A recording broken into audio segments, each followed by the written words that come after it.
ठीक हो आप सब? अपनी तबीयत का ध्यान रखिए, ठीक है ना। आज हम 10वीं कक्षा first language Hindi 10th class Hindi first language उपवाचक का नाम है बड़े भाई साहब और इसे लिखने वाले लेखक का नाम है प्रेमचंद जी। प्रेमचंद जी का ये उपवाचक है बड़े भाई साहब। इसके शेष भाग का अध्ययन आज हम करेंगे। आप अपना स्टडी मटेरियल और क्लास वर्क बाजू में रखिए और बच्चों पढ़ाते समय ध्यान से एक एक शब्द एक एक वाक्य देखिए, सुनिए और समझने का प्रयास कीजिए, ठीक है ना। देखिए यहाँ पर पेज नंबर 45 देखिए, text book page number 45 and second paragraph. शैतान का हाल भी बड़ा ही होगा। उसे यह अभिमान हुआ था कि ईश्वर का उससे बढ़कर सच्चा भक्त कोई है ही नहीं। अंत में यह हुआ कि स्वर्ग से नरक में ढकेल दिया गया। शाहिरों ने भी एक बार अहंकार किया था, भीख मांग मांग कर मर गया। तुमने तो अभी केवल एक दर्जा पास किया है और अभी से तुम्हारा सिर फिर गया। तब तो तुम आगे बढ़ चुके। यह समझ लो कि तुम अपनी मेहनत से नहीं पास हुए। अंधे के हाथ बटेर लग गई, मगर बटेर केवल एक बार हाथ लग जाती है, बार बार नहीं लग सकती। कभी कभी गुल्ली डंडे भी आधा चोट निशान पड़ जाता है, इससे कोई सफल खिलाड़ी नहीं हो जाता। सफल खिलाड़ी वह है जिसका कोई निशाना खाली न जाए। देखो बड़े भाई साहब किस तरह डांट रहे हैं छोटे भाई साहब को कि एक क्लास में फर्स्ट क्लास से पास हो जाना बड़ी बात नहीं है। अगर तुम्हें इस तरह से अभिमान हुआ तो ऐसे अभिमानियों का बहुत बुरा हाल हुआ है जो हमारे इतिहास हमें बताता है। जैसे कि शैतान को भी बहुत अभिमान हुआ था। उसे यह अभिमान था कि भगवान का, ईश्वर का सबसे बड़ा भक्त उसके अलावा कोई नहीं है और उसका यह अभिमान ही उसे स्वर्ग से उसे नरक में ढकेल दिया गया। शैतान को अभिमान के कारण ही। शाहरुख का भी बड़ा बुरा हाल हुआ है, वो भी अभिमान, उसने भी अभिमान किया और भीख मांग मांग कर मर गया। अभिमान जिसने भी किया वो कभी जीवन में सफल नहीं हुआ। तुम एक बार क्लास में फर्स्ट क्लास में पास हो गए एक साल में, तो तुम इतना अभिमान करने लगे। ओके, तुम पास हो गए तो तुम इस तरह पास हो गए कि अंधे के हाथ बटेर लग गई, मगर बटेर बार बार नहीं लगती, केवल एक ही बार लगती है हाथ। इस तरह से अगर तुम अभिमान करोगे, गर्व करोगे, घमंड करोगे तो तुम्हारा भी नाश हो जाएगा। इसलिए अभिमान छोड़ो और पढ़ाई लिखाई में ध्यान दो। मेरे फेल होने पर मत जाओ, मेरे फेल होने पर मत जाओ। मेरे दर्जे में आओगे तो दांत पीसना पड़ जाएगा। जब अलजबरा और ज्योमेट्री के लोहे के चने चबाने पड़ेंगे और इंग्लिस्तान का इतिहास पढ़ना पड़ेगा। बादशाहों के नाम याद रखना आसान नहीं है। 8 हेनरी हो चुके हैं। कौन सा कांड किस हेनरी के समय में हुआ, क्या यह याद कर लेना आसान समझते हो? हेनरी 7वें की जगह हेनरी 8वां लिखा और सब नंबर गायब। सफाचक फिर भी न मिलेगा सिफर। हो किस ख्याल में? दर्जनों तो जेम्स हुए हैं, दर्जनों विलियम, कोड़ियों चार्ल्स। दिमाग चक्कर खाने लगता है, आंधी रोग हो जाता है। इन अभागों का नाम भी न जुड़ते थे। एक ही नाम के पीछे 2यम, सोयम, चाहरुम, पंचुम लगाते चले गए। मुझसे पूछते तो 10 लाख नाम बता देता। देखो बड़े भाई साहब कहते कि अभी तुम्हारे क्लास में तुम पास हो गए, मैं फेल हो गया बोल के बहुत इतराओ मत, बहुत खुश मत हो। अगर मेरे क्लास में आओगे तुम और जो पढ़ाई मैं पढ़ रहा हूँ वो पढ़ोगे, तब तुम्हें पता चलेगा कि मैं जो पढ़ाई पढ़ रहा हूँ कितनी मुश्किल है। जब अलजबरा, इतिहास जैसा विषय सब्जेक्ट पढ़ोगे तब तुम्हें पता चलेगा कि वो कितने मुश्किल सब्जेक्ट है। इतिहास पढ़ना मामूली बात नहीं है, राजाओं के नाम याद रखना मामूली बात नहीं है। कितने हेनरी हुए इतिहास में, हर हेनरी का नाम याद रखना बहुत मुश्किल है। 7वें हेनरी के जगह 8वां हेनरी लिख दिया तो बहुत सब मार्क्स गायब हो जाएंगे और सिफर भी नहीं आएगा, यानी तुम्हें 0 मार्क्स भी नहीं आएगा। तो तुम क्या करो, तुम घमंड मत करो। सब नाम मेरे मैं जो पढ़ रहा हूँ, मेरी कक्षा की पढ़ाई बहुत मुश्किल है, ओके। और ऐसे ऐसे नाम हैं कि हम याद नहीं रख सकते। अगर वो लोग मुझे पूछते तो मैं कुछ आसान 2-4 नाम बता देता। ऐसे भाई साहब, छोटे भाई साहब का क्लास ले रहे हैं। आगे देखिए। और ज्योमेट्री तो बस खुदा की पनाह। अब अबज की जगह अजब लिख दिया और सारे नंबर कट गए। कोई इन निर्दयी मुमतहिनों से नहीं पूछता कि आखिर अबज और अजब में क्या फर्क है और व्यर्थ की बात के लिए क्यों छात्रों का खून करते हो। दाल भात रोटी खाई या भात दाल रोटी खाई, इसमें क्या रखा है। मगर इन परीक्षकों को क्या परवाह, वो तो वही देखते हैं जो पुस्तक में लिखा है। चाहते हैं कि लड़के अक्षर रट डाले और इसी रटत का नाम शिक्षा रख छोड़ा है। और आखिर इनमें इन बेसिर पैर की बातों के पढ़ने से फायदा। देखो बड़े भाई साहब बोल रहे, अपनी पढ़ाई का हाल सुना रहे हैं कि ज्योमेट्री तो खुदा की पनाह है, भगवान का शेल्टर है। खुदा की पनाह यानी अबज की जगह अजब लिखा तो बस सब मार्क्स गायब हो जाएंगे। ये परीक्षक भी ऐसे व्यक्ति है कि उन्हें हम कुछ दूसरा आंसर लिखे तो वो लोग उसको मार्क्स ही नहीं डालेंगे।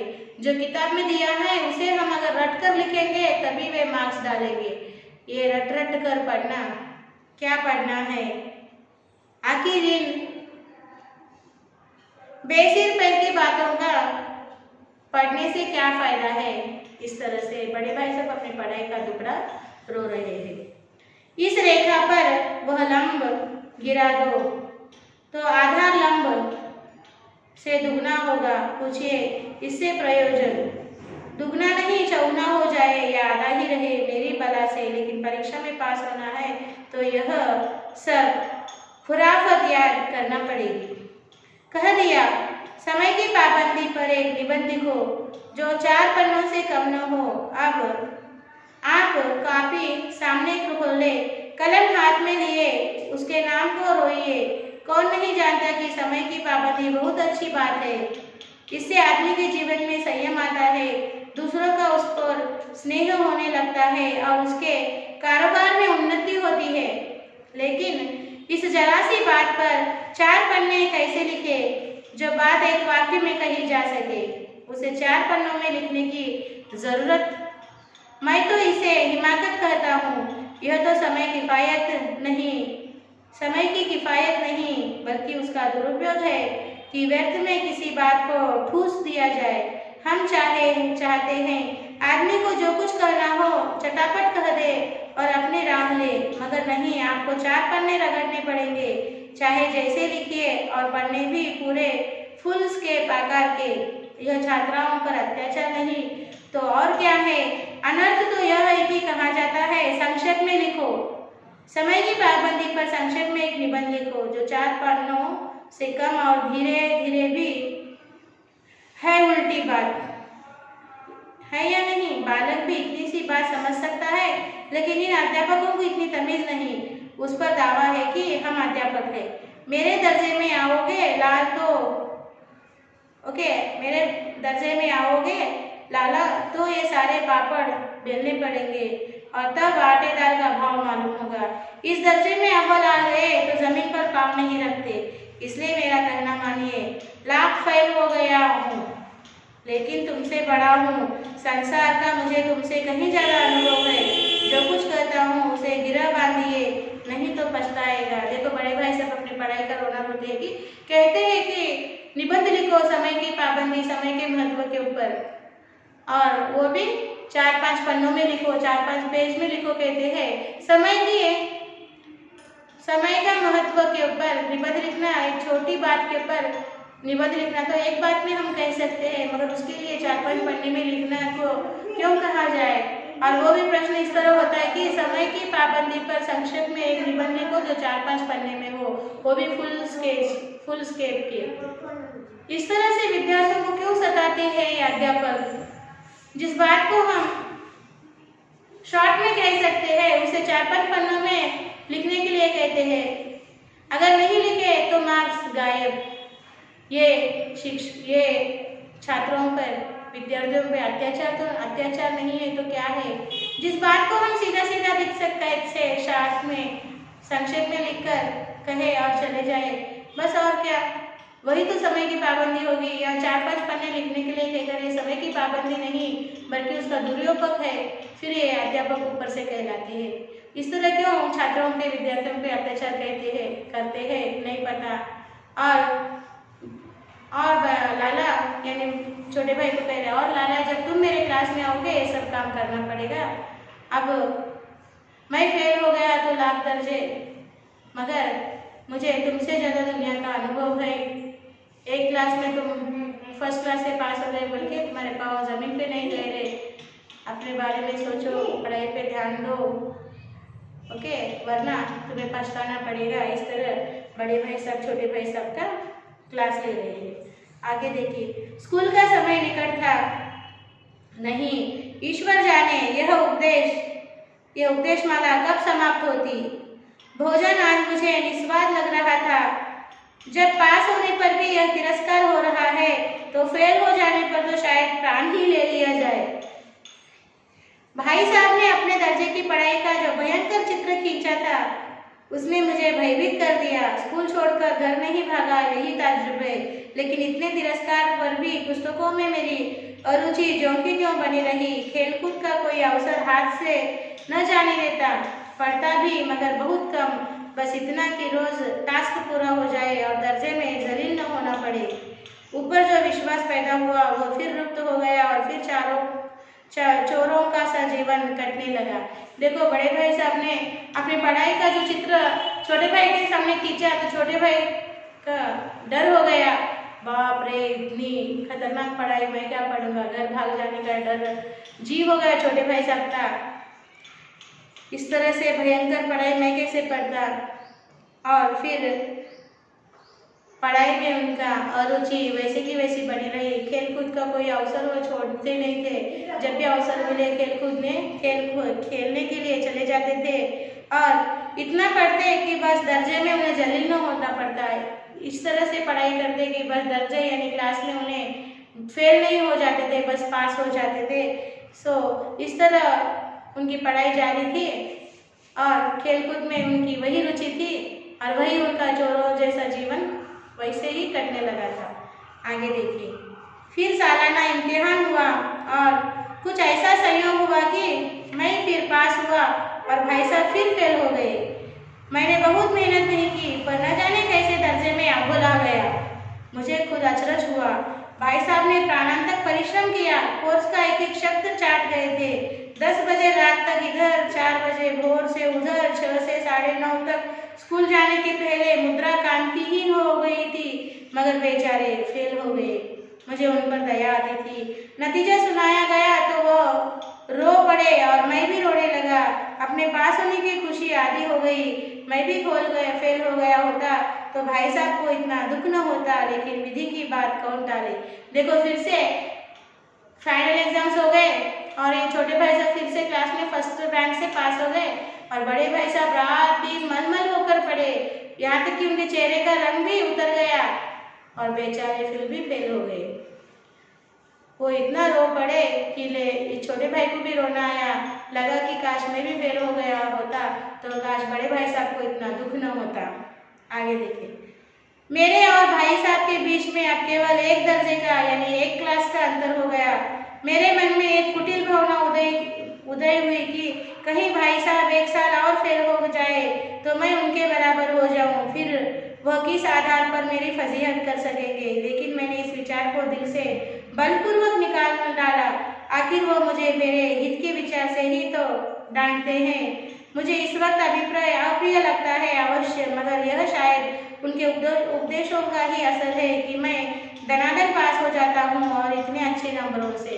देखो, लेखक के मन में एक बुरा विचार भी आया कि मेरे भाई अब सिर्फ मेरे से एक क्लास आगे है, क्यों ना इस साल भी वो फेल हो जाए तो हम दोनों बराबर के क्लास में हो जाएंगे। मगर फिर लेखक ने इस बुरे विचार को अपने दिल से निकाल दिया। क्यों मेरे भाई साहब फेल हो जाए? वो मुझे डांटते हैं तो मेरे अच्छे के लिए डांटते हैं ना। उनके उपदेशों की वजह से तो मैंने पढ़ाई में थोड़ा मन लगाया और मैं क्लास में फर्स्ट आया। ओके, आइए देखिए। एक दिन संध्या समय हॉस्टल से दूर मैं एक कनकौवा लूटने बेतहाशा दौड़ा जा रहा था। आंखें आसमान की ओर थी और मन उस आकाशगामी पथिक की ओर जो मंद गति से झूमता पतन की ओर चला जा रहा था। मानो कोई आत्मा स्वर्ग से निकलकर विरक्त मन से नए ग्रहण करने जा रही थी। बालकों की पूरी सेना लंगे और झाड़दार बांस लिए इनका स्वागत करने को दौड़ी आ रही थी। किसी को अपने आगे पीछे की खबर न थी। सभी मानव उस पतंग के साथ ही आकाश में उड़ रहे थे जहां सब कुछ समतल है, न मोटर कारें हैं, न ट्राम, न गाड़ियां। सहसा भाई साहब से मेरी मुठभेड़ हो गई, जो शायद बाजार से लौट रहे थे। उन्होंने वही हाथ पकड़ लिया और उग्र भाव से बोले, इन बाजारी लौंडों के साथ ढेले के कनकौवे के लिए दौड़ते तुम्हें शर्म नहीं आती? तुम्हें इसका भी कुछ लिहाज नहीं कि अब नीची जमात में नहीं हो बल्कि 8वीं जमात में आ गए हो और मुझसे केवल एक दर्जा नीचे हो। आखिर आदमी को कुछ तो अपनी पोजीशन का ख्याल रखना चाहिए। देखो क्या हुआ, बच्चों के साथ टूटी हुई पतंग को लूटने के लिए ये भी दौड़े और दौड़ते दौड़ते उनके भाई साहब से उनकी टक्कर हो गई बाजार में।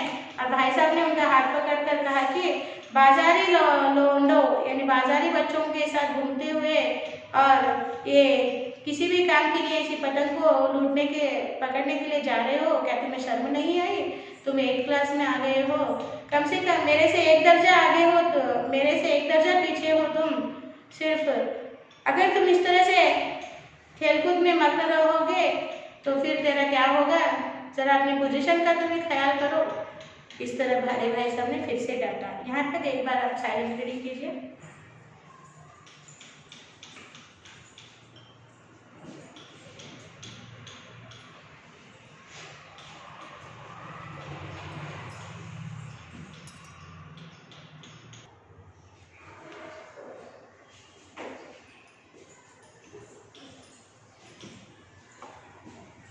आगे देखिए। एक जमाना था कि लोग 8वां दर्जा पास करके नायब तहसीलदार हो जाते थे। मैं कितना ही मिडिलशियों को जानता हूँ जो आज अव्वल दर्जे के डिप्टी मैजिस्ट्रेट या सुपरडेंट है। कितने ही 8वीं जमात वाले हमारे लीडर और समाचार पत्रों के संपादक हैं। बड़े बड़े विद्वान उनकी मातहती में काम करते हैं और तुम उसी 8वें दर्जे में आकर बाजारी लौंडों के साथ कनकौवे के लिए दौड़ रहे हो। मुझे तुम्हारी इस कमअक्ल पर दुख होता है। तुम जहीन हो, इसमें शक नहीं, लेकिन वह जहन किस काम का जो हमारे आत्मगौरव की हत्या कर डाले। तुम अपने दिल में समझते होगे मैं भाई साहब से महज एक दर्जा नीचे हूँ और अब उन्हें मुझको कुछ कहने का हक नहीं है, लेकिन यह तुम्हारी गलती है। मैं तुमसे 5 साल बड़ा हूँ और चाहे आज तुम मेरी ही जमात में आ जाओ और परीक्षाओं का यही हाल है तो निसंदेह अगले साल तुम मेरे समकक्षी हो जाओगे और शायद 1 साल बाद मुझसे आगे भी निकल जाओ। लेकिन मुझ में और तुम में जो 5 साल का अंतर है उसे तुम क्या खुदा भी नहीं मिटा सकते। मैं तुमसे 5 साल बड़ा हूँ और हमेशा बड़ा रहूँगा। मुझे दुनिया का और जिंदगी का जो तजुर्बा है तुम उसकी बराबरी नहीं कर सकते, चाहे तुम MA और DPhil और DLit ही क्यों न हो जाओ। समझ किताबें पढ़ने से नहीं आती, दुनिया देखने से आती है। हमारी अम्मा ने कोई दर्जा नहीं पास किया और दादा भी शायद 5वीं 6ठी जमात के आगे नहीं गए, लेकिन हम दोनों चाहे सारी दुनिया की विद्या पढ़ ले, अम्मा और दादा को हमें समझाने का अधिकार हमेशा रहेगा। अमेरिका में किस तरह की राज व्यवस्था है और 8वें हेनरी ने कितने ब्याह किए और आकाश में कितने नक्षत्र है, यह बातें चाहे उन्हें न मालूम हो, लेकिन हजारों ऐसी बातें हैं जिनका ज्ञान उन्हें हमसे और तुमसे ज्यादा है। देखो बड़े भाई साहब ने क्या कहा कि एक जमाने में 8वीं कक्षा पास करके नायब तहसीलदार, डिप्टी मैजिस्ट्रेट और सुपरडेंट बन जाते हैं। तुम उसी 8वीं कक्षा में पढ़ रहे हो तो तुम्हें कितने जिम्मेदार रहना चाहिए। मैं कितने ही न्यूज़पेपर के संपादकों को जानता हूँ कि जो 8वीं पढ़कर अच्छी खासी भली भांति नौकरी कर रहे हैं, अच्छी पोजीशन पर है। जरा अपने पोजीशन का ख्याल करो। मामूली कनकोफे के लिए बाजारी लौंडों के साथ भाग रहे हो, ये तुम्हें शोभा नहीं देता। अभी तुम थोड़ा मैच्योर हो जाओ। तुम्हारा जहन यानी दिमागी तुम्हारा जो इंटेलिजेंट है, तुम्हारा जो थिंकिंग एबिलिटी है बहुत अच्छा है, उसे जहन कहते हैं। मगर जहन अच्छा होना से अच्छा होना ही काफ़ी नहीं है, समझ होना भी ज़रूरी है। अच्छे बुरे की समझ भी होना चाहिए। आज तुम मेरे से एक क्लास पीछे हो, कल तुम मेरे क्लास में भी आकर मेरा सहपाठी यानी क्लासमेट बन जाओगे, या फिर कभी मेरे से भी आगे निकल जाओगे पढ़ाई में और मैं फेल हो जाऊंगा। फिर भी मैं तुमसे बड़ा ही रहूँगा, क्योंकि तुमसे मैं 5 साल बड़ा हूँ और इस दुनिया की समझ तुमसे मुझे ज़्यादा है। हमारे मम्मी अम्मा यानी हमारे माँ और दादा ने भी, हमारी माँ तो पढ़ी लिखी नहीं थी फिर भी उन्हें समझ ज़्यादा है, और हमारे दादा ने तो 5वीं और 6वीं ही पास कर ली होगी, फिर भी उन्हें हमसे ज़्यादा बातों का ज्ञान है। और हमें डांटने का उन्हें, अम्मा को और दादा को हक है, भले ही वो हमारे उतने पढ़े लिखे नहीं है। तो पढ़ाई पास हो जाना सिर्फ पढ़ाई नहीं है, अच्छे बुरे की परख होनी चाहिए, समझ होनी चाहिए, उसे ही पढ़ाई कहते हैं। आगे देखिए, दैव न करे आज मैं बीमार हो जाऊं तो तुम्हारे हाथ पांव फूल जाएंगे।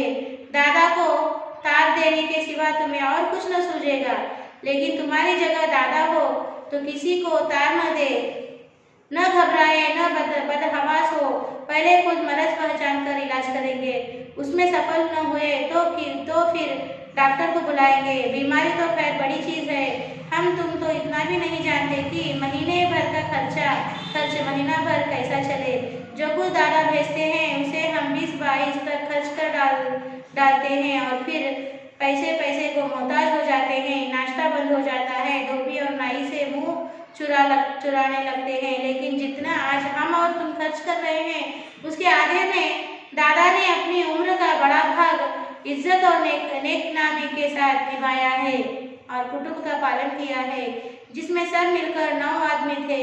अपने हेडमास्टर साहब को ही देखो, एमए है कि नहीं, और यहाँ के एमए नहीं ऑक्सफोर्ड के 1000 रुपये पाते हैं, लेकिन उनके घर का इंतजाम कौन करता है? उनकी बूढ़ी माँ। हेडमास्टर साहब की डिग्री यहाँ बेकार हो गई। पहले खुद घर का इंतजाम करते थे, खर्चा पूरा न पड़ता था, कर्जदार रहते थे। जब से उनकी माताजी ने प्रबंध अपने हाथ में ले लिया है, जैसे घर में लक्ष्मी आ गई है। तो भाईजान, यह गरूर दिल से निकाल डालो कि तुम मेरे समीप आ गए हो और अब स्वतंत्र हो। मेरे देखते तुम बेराह न चलने पाओगे। अगर तुम यो न मानोगे तो मैं थप्पड़ दिखाकर इसका प्रयोग भी कर सकता हूँ। मैं जानता हूँ तुम्हें मेरी बातें जहर लग रही है। देखो यहाँ पर कितना अच्छा बनाया है, एग्जाम्पल दिया है। दैव न करे, ईश्वर न करे कि मैं कल बीमार पड़ जाऊँ। हम 2 भाई हॉस्टल में रहकर पढ़ रहे हैं, और दैव न करे यानी ईश्वर न करे, भगवान न करे कल मैं बीमार पड़ जाऊँ तो तुम डर के मारे तुम्हारे हाथ पैर फूल जाएंगे और तुम सीधा दादा को यानी अपने पिताजी को पत्र लिखोगे, उसके सिवा कुछ न कर सकोगे। अगर तुम्हारे जगह पिताजी होते तो क्या करते? पहले बीमारी को पहचानते, फिर इलाज कराते, डॉक्टर को बुलाते इलाज कराते। तो यहाँ पर समझदारी की जरूरत है, इस तरह से उपदेश दिया गया है। और इसका उदाहरण किस तरह से दिया है, यानी दादा हमें जो खर्चे के लिए पैसे भेजते हैं उसे हम 25 दिन में ही महीने भर का खर्चे के पैसे 25 दिन में ही खर्च कर देते हैं और बाकी के 5-6 दिन हमें नाश्ता बंद हो जाता है पैसे न होने के कारण। धोबी को नाई को कपड़े पैसे न देने पर उनसे मुंह छुपाकर चुराकर घूमना पड़ता है। यानी हमें खर्चा करने का कोई अनुशासन नहीं है, किधर खर्चा करना किधर नहीं खर्चा करना। इसका एग्जाम्पल यहाँ पे हेडमास्टर साहब का दिया है। हेडमास्टर साहब एमए है, वो भी ऑक्सफोर्ड यूनिवर्सिटी के फॉरेन से पढ़ लिख कर आए हैं। उन्हें महीना 1000 रुपये का सैलरी मिलता है।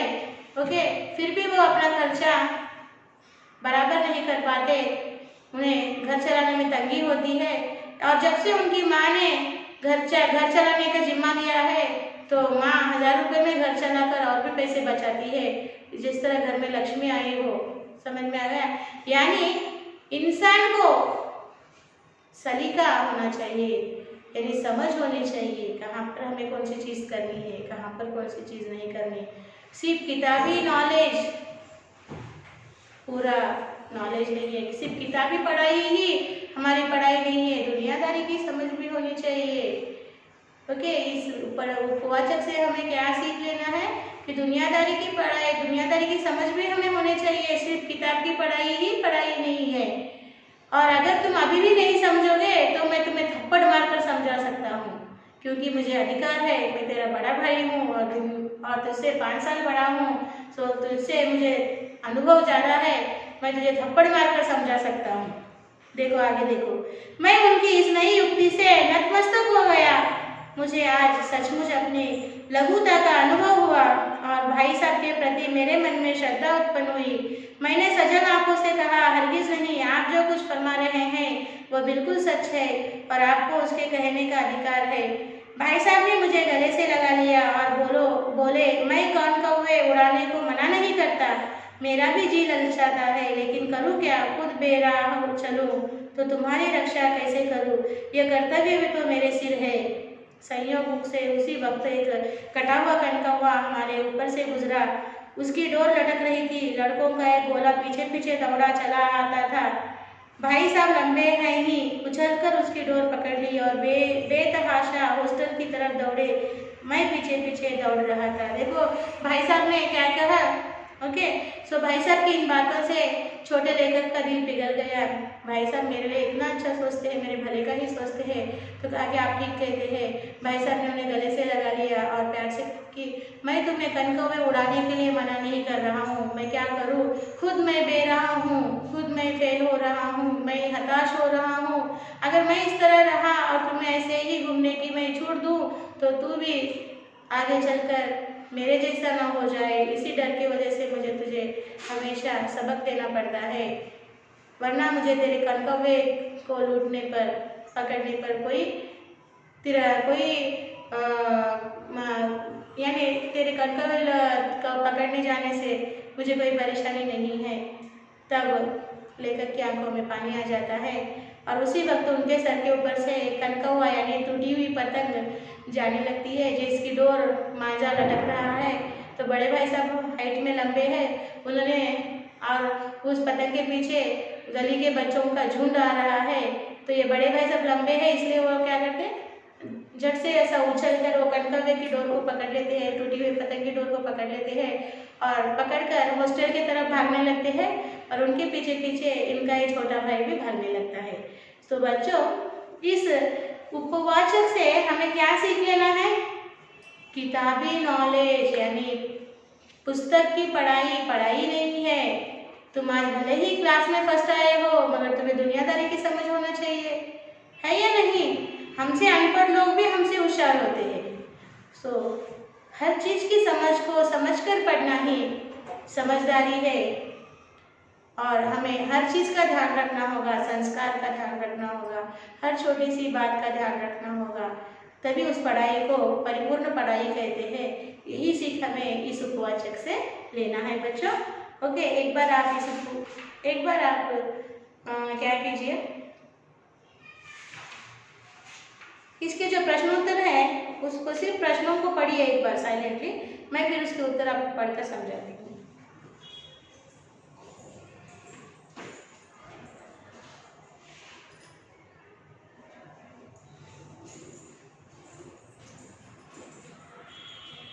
देखो इसके प्रश्न इस तरह पूछे गए हैं।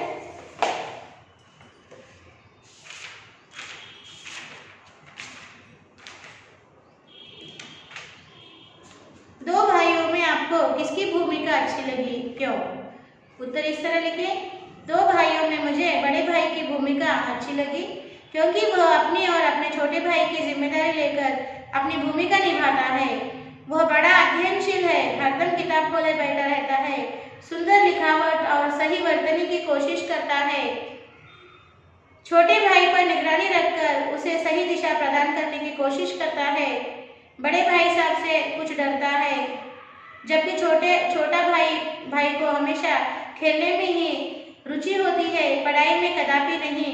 समय मिलने पर खेलने जाता है। बड़े भाई से कुछ डरता है। बड़े भाई की निगरानी और दबाव के कारण वह बढ़कर परीक्षा में प्रथम आता है। वह बहुत लापरवाह और विशृंखल है। बड़े भाई की डांट फटकार अगर न मिलती तो वह कक्षा में अव्वल नहीं आता। बड़े भाई में अनुभव और व्यवहारिक ज्ञान है। वह ज्ञानार्जन के लिए पढ़ता है, न केवल अंक पाने की और परीक्षा की दृष्टि से। एक कक्षा को 2-2 साल पढ़ने पर भी उपयुक्त कारणों से मुझे बड़े भाई की भूमिका अच्छी लगी। इस तरह से आपको प्रश्नों के उत्तर लिखना है। ओके, और बच्चों सभी प्रश्न आपके स्टडी मटेरियल में दिए हैं। आप एक बार ध्यान से पढ़िए और उन प्रश्नों को समझिए, उसके उत्तर को किस तरह लिखना है समझिए, फिर उन उत्तरों को अपने शब्दों में लिखने का प्रयास कीजिए। आज का आपका साक्षी इस तरह लिखिए।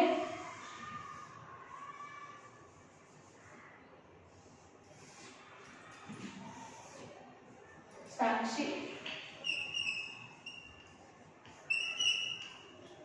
Subject Hindi, first language, class 8th class,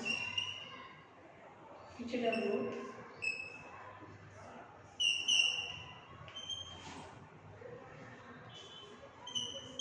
learn and write all question and answers from Upavachak to image learning 1-5 TS. Okay, so children, बच्चों इन प्रश्नोत्तरों को लिखकर स्कूल मेल आईडी को भिजवा दीजिए। सुंदर हस्ताक्षर में लिखिए। यहाँ पर हमने बड़े भाई साहब उपवाचक कंप्लीट किया, समाप्त किया। फिर हम एक नए पाठ के साथ अगले सेशन में मिलेंगे। तब तक बच्चों धन्यवाद, बाय बाय।